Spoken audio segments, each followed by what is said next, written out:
मित्रांनो, गहू पिकामध्ये तुम्ही इथं पाहू शकता कशा प्रकारे जबरदस्त लाईव्ह आहेत मित्रांनो, लाईव्ह फुटवे या गहू पिकाला झालेले आहेत। आणि या प्लॉटमध्ये जरी निरीक्षण केलं तुम्ही कोणत्याही पिकाचं मध्ये लाईव्ह मध्ये तुम्ही निरीक्षण करा कशा प्रकारे इथं फुटवे झालेले आहेत। अशा प्रकारे फुटवे होण्यासाठी आपल्याला एकतर प्रॉपर खत व्यवस्थापन करणं गरजेचं आहे।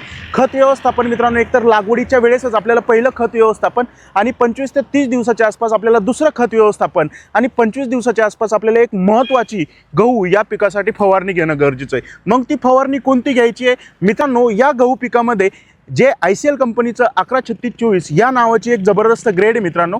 100 ग्राम प्रति 15 लिटर फवारणी पंपसाठी आपल्याला या ग्रेडचा तिथं वापर करायचा आहे। याच्यासोबतच कधी कधी सुरुवातीच्या काळामध्ये पहा गहू पिकामध्ये खोडकिडीचा प्रॉब्लेम राहतो, गहू अचानक जळून जातो।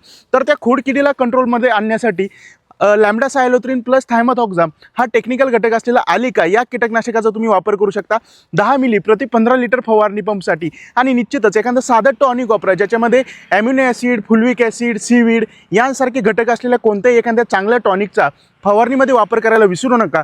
आणि या गावाचे कशा प्रकारे फुटवे झाले मला कमेंट करायला सुद्धा विसरू नका। तोपर्यंत धन्यवाद।